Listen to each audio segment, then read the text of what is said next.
गांधी जी द्वारा चलाए गए सत्याग्रह आंदोलन के दौरान सबसे महत्वपूर्ण बात थी हिंदू मुस्लिम सद्भाव, जिसमें ब्रिटिश सरकार द्वारा किए गए अत्याचारों से कंधा मिलाकर जूझने की हिम्मत उपजी थी। मुसलमानों ने हिंदू नेताओं को मस्जिदों में भाषण देने के लिए बुलाया। स्वामी श्रद्धानंद ने दिल्ली की जामा मस्जिद में भाषण दिया। दिसंबर 1919 में कांग्रेस का अधिवेशन अमृतसर में हुआ। अमृतसर के इस कांग्रेस अधिवेशन में श्रीनिवास शास्त्री, मदन मोहन मालवीय, श्रीमती एनी बेसेंट, बाल गंगाधर तिलक, अली बंधु मौलाना मोहम्मद अली, मौलाना शौकत अली, स्वामी श्रद्धानंद और चितरंजन दास आदि अनेक राष्ट्रवादी नेता मौजूद थे। गांधी जी भी इस अवसर पर उपस्थित थे। इस अधिवेशन के अध्यक्ष मोतीलाल नेहरू हालांकि नरम दल के थे, लेकिन ब्रिटिश सरकार की नीतियों से तंग आकर उन्होंने भी सख्ती का रुख अपना लिया था। उन्होंने कहा, हम वैचारिक स्वतंत्रता चाहते हैं। इस अधिवेशन में स्वागत समिति के अध्यक्ष की हैसियत से स्वामी श्रद्धानंद ने हिंदी में भाषण दिया था और उन्होंने श्रोताओं को भारत माता के पुत्र तथा पुत्री कहकर संबोधित किया था। प्रथम विश्व युद्ध के दौरान तुर्की मित्र देशों के खिलाफ लड़ा था। इसके लिए ब्रिटिश नेताओं ने उसे भरोसा दिलाया था कि तुर्की साम्राज्य को कोई नुकसान नहीं होने दिया जाएगा। लेकिन युद्ध समाप्त होने पर ब्रिटिश सरकार ने न सिर्फ तुर्की साम्राज्य का विघटन करने का फैसला किया, बल्कि सुल्तान की मानहानि भी की। इससे भारतीय मुसलमानों का ब्रिटिश सरकार की नीतियों पर से विश्वास उठ गया। उन्होंने ब्रिटिश सरकार की इस कार्रवाई की जोरदार खिलाफत की। भारत में चले इस खिलाफत आंदोलन के प्रमुख नेता थे मोहम्मद अली, शौकत अली, अबुल कलाम आजाद। कांग्रेस ने मुसलमानों के साथ पूरी सहानुभूति व्यक्त की और नवंबर 1919 में जब दिल्ली में अखिल भारतीय खिलाफत सम्मेलन हुआ तो उसकी अध्यक्षता गांधी जी ने की। गांधी जी ने इस अवसर पर लोगों को यही समझाया कि समस्या को हल करने का एकमात्र हल असहयोग आंदोलन है। इसे खिलाफत आंदोलन के नेताओं ने भी स्वीकार किया। 20 फरवरी 1920 को कलकत्ता में हुए खिलाफत सम्मेलन की अध्यक्षता मौलाना अबुल कलाम आजाद ने की। इस सम्मेलन में असहयोग आंदोलन पर एक प्रस्ताव पास किया गया और ब्रिटिश सरकार को खिलाफत आंदोलन का मतलब समझाने के लिए एक प्रतिनिधिमंडल लंदन भेजने का निश्चय किया गया। 28 मई 1920 को केंद्रीय खिलाफत कमेटी की बैठक में यह तय किया गया कि वो अहिंसक असहयोग आंदोलन में शामिल होंगे।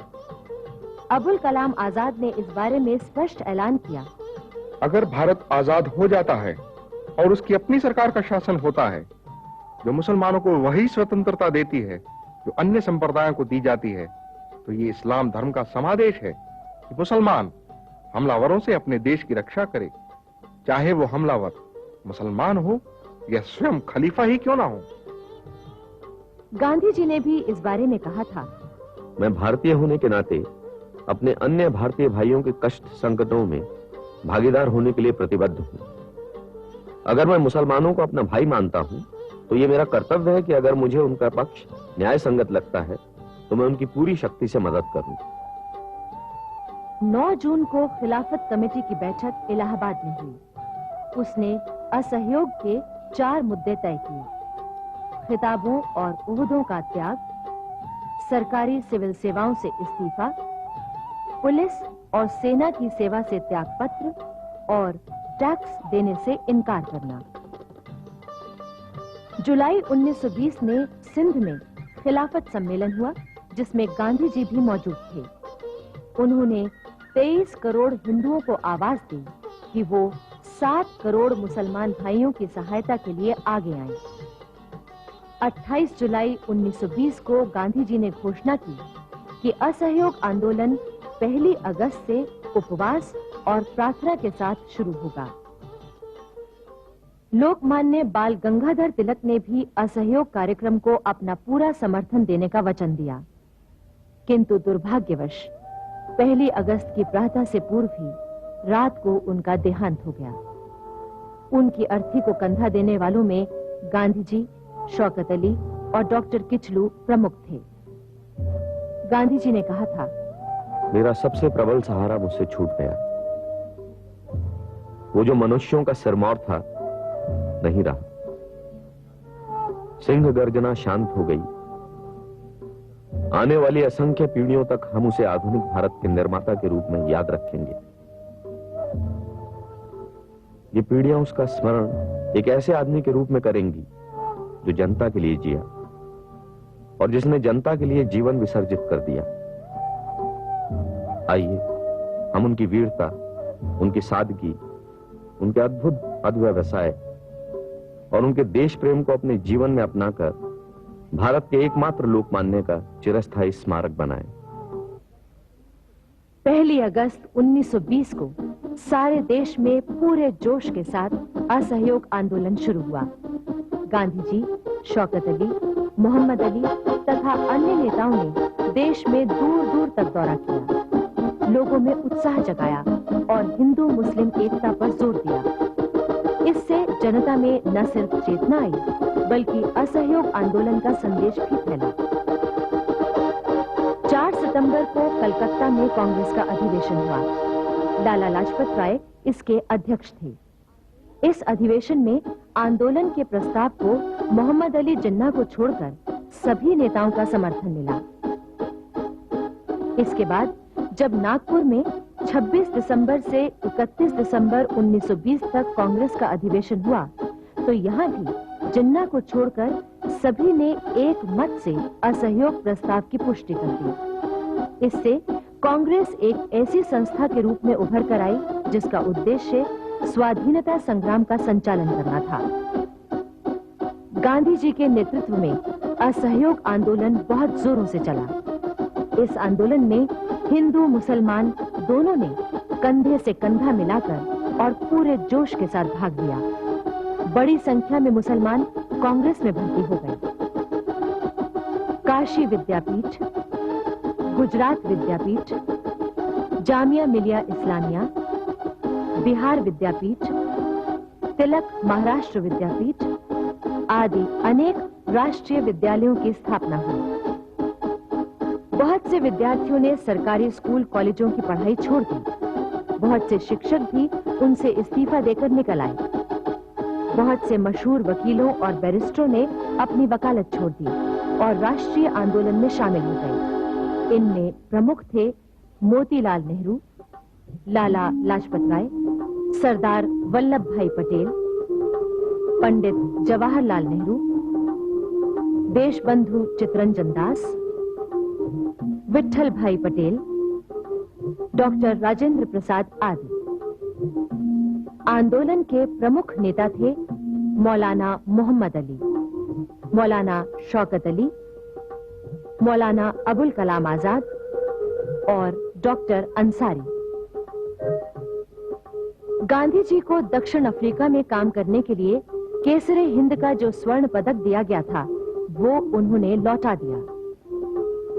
गुरुदेव रविंद्रनाथ ठाकुर ने सर की उपाधि सरकार को लौटा दी। सुभाष चंद्र बोस ने ICS से इस्तीफा दे दिया। सैकड़ों लोगों ने ब्रिटिश सरकार से मिले खिताब और पदक लौटा दिए। बिहार के सीनियर बैरिस्टर मजरुल हक, जो नवाबों जैसा जीवन जी रहे थे और आलीशान कोठी में सुख सुविधाओं से भरे वातावरण में रह रहे थे, गांधी जी के प्रभाव में ऐसे आए कि उन्होंने सब कुछ छोड़ दिया और गंगा के किनारे दीघा घाट पर एक छोटे से बंगले में रहने लगे।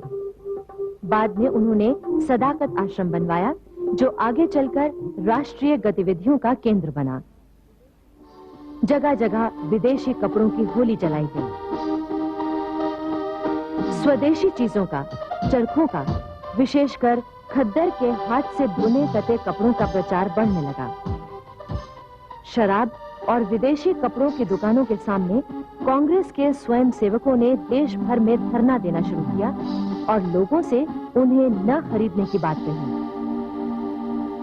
असहयोग आंदोलन जैसे जैसे तेज हुआ, ब्रिटिश सरकार ने उसे कुचल देने के लिए उतनी ही तेजी से दमन चक्र चलाया। जगह जगह शांतिपूर्ण स्वयं सेवकों और सत्याग्रहियों को पीटा गया और उन्हें गिरफ्तार करके जेलों में डाल दिया गया। अली बंधु, मोतीलाल नेहरू, चितरंजन दास, लाला लाजपत राय, मौलाना आजाद आदि तमाम नेताओं को गिरफ्तार करके जेलों में बंद कर दिया गया। गांधी जी के इस असहयोग आंदोलन में राष्ट्रवाद, राजनीति और धर्म का अनोखा मिश्रण था। पंडित जवाहरलाल नेहरू के शब्दों में, वो जनता जिसका मनोबल टूट रहा था, जो पिछड़ी और बिखरी हुई थी, अचानक उठ बैठी। उसने अपना मस्तक ऊंचा किया और देशव्यापी संयुक्त कार्यवाही में अनुशासित ढंग से संलग्न हो गई।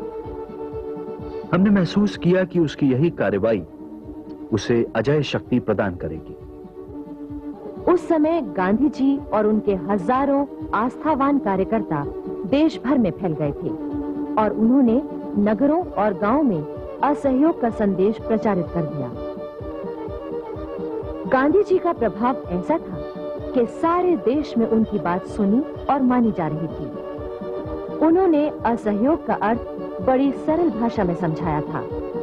बुराई और भलाई में, अंधेरे और उजाले में कभी सहयोग नहीं हो सकता। इसी तरह भारतीय जनता में और उसके हितों की विरोधी सरकार में सहयोग संभव नहीं।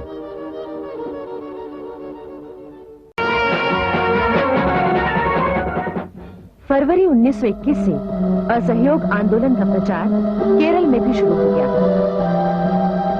16 फरवरी 1921 को वहां इस सिलसिले में 4 नेताओं को गिरफ्तार किया गया, जिसमें 2 हिंदू थे और 2 मुसलमान। इससे केरल में असहयोग आंदोलन ने और जोर पकड़ लिया। जगह जगह जुलूस निकाले गए, विरोध प्रदर्शन होने लगे, गिरफ्तारियां हुई और लोग जेल गए। केरल में 1000 वर्ष पहले मोपला लोग आकर बसे थे, जो अरबों के वंशज थे। उनमें से अधिकांश गरीब थे और अज्ञान में डूबे हुए थे। वो खेती या छोटा मोटा व्यापार करते थे। खिलाफत और असहयोग आंदोलन की सभाओं में उन्होंने अंग्रेजों की सरकार द्वारा मुसलमानों के साथ किए जा रहे दुर्व्यवहार की बात सुनी तो वो भड़क उठे। उन्होंने विद्रोह की घोषणा कर दी और वो अंग्रेजों की तोपों बंदूकों का मुकाबला करने के लिए भाले और तलवारें लेकर निकल पड़े। इस विद्रोह को दबाने के लिए अंग्रेज सरकार ने सेना बुला ली। सेना ने काफी कड़े कदम उठाए और विद्रोह को दबा दिया गया। इस दौरान की सबसे दर्दनाक घटना ये थी कि करीब 100 से अधिक मोपला विद्रोहियों को मालगाड़ी के एक डिब्बे में ठूंसकर गर्मी के मौसम की जलती दोपहर में कालीकट से मद्रास लाया गया। जब रास्ते में एक स्टेशन पर डिब्बे को खोला गया तो 60 से ज्यादा मोपला दम घुटने से मर चुके थे और बाकी की हालत गंभीर थी। आखिर मदन मोहन मालवीय और मोहम्मद अली जिन्ना ने मामले को हल करना चाहा, पर सफलता न मिली। इसी बीच प्रिंस ऑफ वेल्स के भारत आने का समाचार आया। कांग्रेस ने उनका बहिष्कार करने की घोषणा कर दी। इससे ब्रिटिश हुकूमत और चिढ़ गई। उसका दमन चक्र तेजी से चल पड़ा। 17 नवंबर 1921 को जब प्रिंस ऑफ वेल्स बंबई पहुंचे तो उन्हें बंबई की सड़कें और बाजार उजड़े हुए मिले। पूरे नगर में हड़ताल थी। दुर्भाग्य से बंबई में प्रदर्शनकारी भीड़ बेकाबू हो गई और तब ब्रिटिश सरकार को उसे दबाने के लिए बल प्रयोग करना पड़ा। प्रिंस ऑफ वेल्स जहां जहां गए उन्हें हड़तालों और प्रदर्शनों का सामना करना पड़ा। प्रिंस ऑफ वेल्स के कलकत्ता पहुंचने से पहले ही सरकार विद्रोही प्रदर्शन से बचने के लिए गिरफ्तारियां कर रही थी।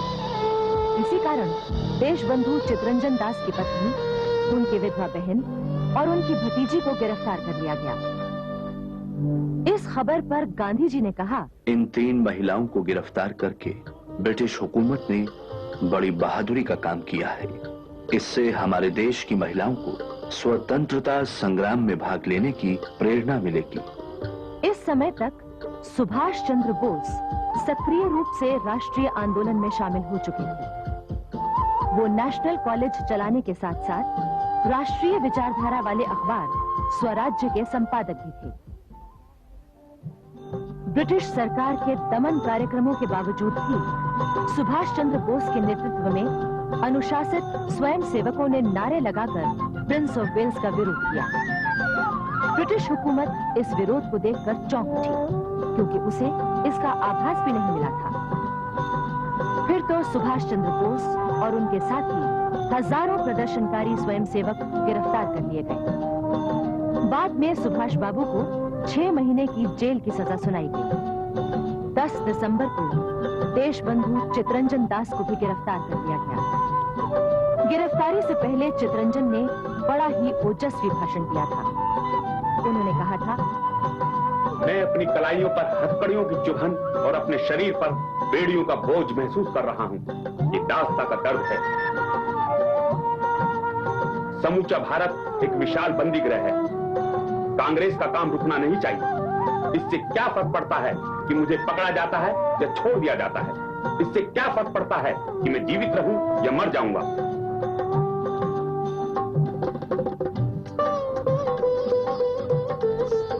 जेल में सुभाष चंद्र बोस चितरंजन दास के संपर्क में आए।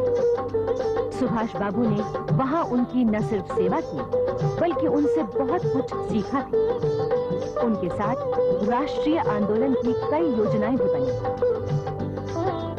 27 दिसंबर 1921 को अहमदाबाद में कांग्रेस का 33वां अधिवेशन शुरू हुआ। इसकी स्वागत समिति के अध्यक्ष वल्लभ भाई पटेल थे। अधिवेशन की अध्यक्षता देशबंधु चितरंजन दास करने वाले थे, लेकिन वो तो जेल में थे। इसलिए कार्यवाहक अध्यक्ष हकीम अजमल खान ने अधिवेशन की कार्यवाही शुरू की। अहमदाबाद कांग्रेस अधिवेशन में पहली बार भाग लेने वाले लोग खद्दर पहनकर आए थे। लोग कुर्सियों पर नहीं, बल्कि जमीन पर बैठे थे। भाषा भी अंग्रेजी नहीं, बल्कि हिंदुस्तानी थी। यहाँ असहयोग आंदोलन और भी तेज करने का निर्णय लिया गया। इसके साथ ही सविनय अवज्ञा आंदोलन शुरू करने की भी अनुमति दे दी गई। जनता के मन में कांग्रेस के प्रति विश्वास और समर्पण की भावना आ चुकी थी। जातीय मतभेद और छुआछूत को दूर करने के लिए जिस तिलक स्वराज्य कोष की स्थापना की गई थी, उसमें 1 करोड़ रुपया इकट्ठा हो चुका था।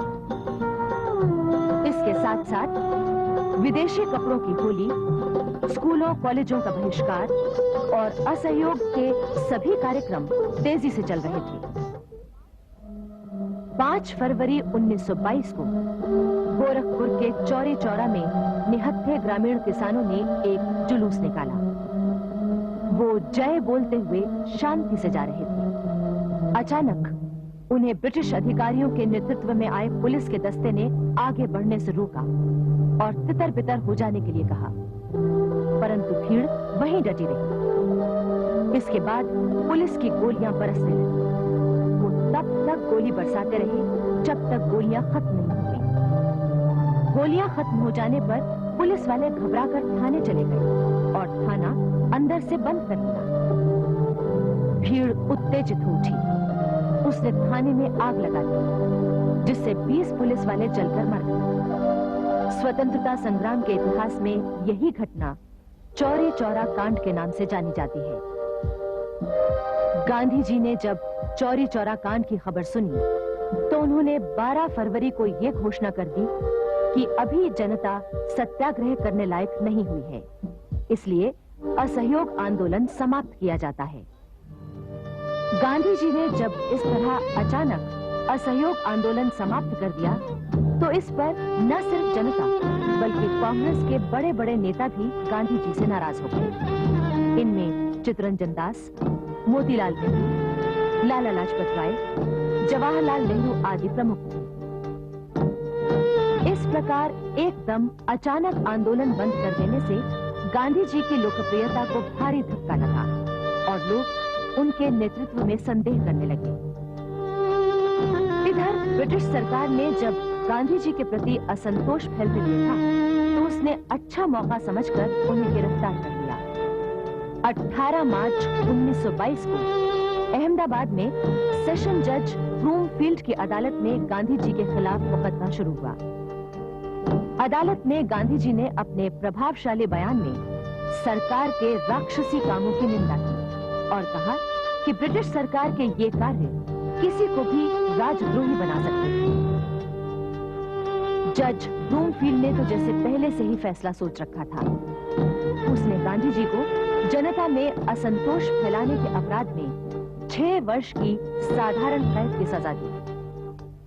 गांधी जी को दिए गए इस कारावास से असहयोग आंदोलन कुछ ढीला जरूर पड़ गया, लेकिन राष्ट्रीयता की ज्योति जलती रही। इतिहासकार मानते हैं कि असहयोग आंदोलन वास्तव में पहला जन आंदोलन था। कांग्रेस एक ऐसी संस्था बन गई थी जो विदेशी शासन के खिलाफ अहिंसात्मक विद्रोह को संचालित करने का जरिया बन गई थी। अब इस आंदोलन में सिर्फ बुद्धिजीवी ही नहीं बल्कि आम जनता भी शामिल हो चुकी थी। बड़ी संख्या में किसान और मजदूर भी शामिल हो गए थे। लोग हाथ का कता बुना कपड़ा खादी पहनने लगे थे। दरअसल खादी स्वाधीनता सेनानी की पोशाक बन गई थी। जेल उनकी ससुराल। लोग हंसते हंसते गिरफ्तार होते और जेल जाते। अनेक शहरों में प्रदर्शन होते और जुलूस निकलते वंदे मातरम और हाथ में झंडा लेकर आजादी का प्रसिद्ध झंडा गीत गाते। विजयी विश्व तिरंगा प्यारा, झंडा ऊंचा रहे हमारा, सदा शक्ति बरसाने वाला, वीरों को हर्षाने वाला, प्रेम सुधा बरसाने वाला, मातृभूमि का तन मन सारा, झंडा ऊंचा रहे हमारा। आओ प्यारे वीरों आओ, देश धर्म पर बलि बलि जाओ, एक साथ सब मिलकर गाओ, प्यारा भारत देश हमारा, झंडा ऊंचा रहे हमारा।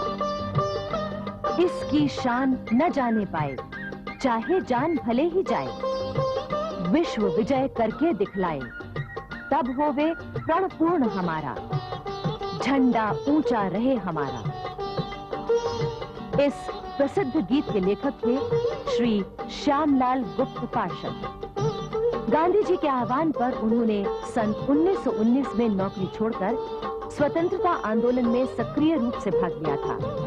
उन्हें बाद में गिरफ्तार करके 21 महीने की सजा दी गई थी। पार्षद जी 1920 से 1927 तक फतेहपुर जिला कांग्रेस के अध्यक्ष रहे। उन्हीं दिनों कानपुर के प्रसिद्ध स्वतंत्रता सेनानी गणेश शंकर विद्यार्थी की प्रेरणा से पार्षद जी ने 2 झंडा गीत लिखे। वो दोनों गीत राजर्षि पुरुषोत्तम दास टंडन को भेजे गए। टंडन जी ने जो गीत स्वीकृत किया वही बाद में लोगों का कंठहार बन गया। लोगों ने इस गीत को तो याद रखा, पर इसके रचयिता श्यामलाल गुप्त पार्षद को भूल गए। धीरे धीरे पंडित मोतीलाल नेहरू और चितरंजन दास की प्रेरणा से राष्ट्रीय आंदोलन और कांग्रेस की राजनीति में एक नई विचारधारा ने जन्म लिया। उनका कहना था, हमें विधान मंडलों के चुनावों में भाग लेना चाहिए ताकि उनके माध्यम से हम सरकार के पास अपनी मांगे पहुंचा सकें। सन 1923 में हुए चुनावों में कांग्रेस के जिन नेताओं ने भाग लिया वो स्वराज्य दल के नाम से खड़े हुए थे। स्वराज्य दल को चुनावों में अच्छी सफलता मिली थी। पंडित मोतीलाल नेहरू स्वराज्य दल के नेता थे। इसी बीच शचीन्द्रनाथ सान्याल, राम प्रसाद बिस्मिल आदि ने क्रांतिकारी दल का संगठन किया। सन 1924 में लखनऊ के पास काकोरी स्टेशन पर रेलगाड़ी रोककर सरकारी खजाना लूटने के जुर्म में जिन लोगों को गिरफ्तार किया गया उनमें से प्रमुख थे राम प्रसाद बिस्मिल, अशफाकुल्ला, रोशन सिंह और राजेंद्रनाथ लाहिड़ी। अन्य लोगों को कारावास की लंबी सजाएं दी गई। केवल चंद्रशेखर आजाद नहीं पकड़े जा सके। सन 1925 में देशबंधु चित्तरंजन दास की मृत्यु हो गई। इससे स्वराज्य दल की शक्ति कमजोर हो गई। देशबंधु चित्तरंजन दास स्वतंत्रता संग्राम के उन नेताओं में से थे जिन्होंने न सिर्फ बंगाल बल्कि सारे देश के स्वतंत्रता संग्राम को नेतृत्व प्रदान किया था।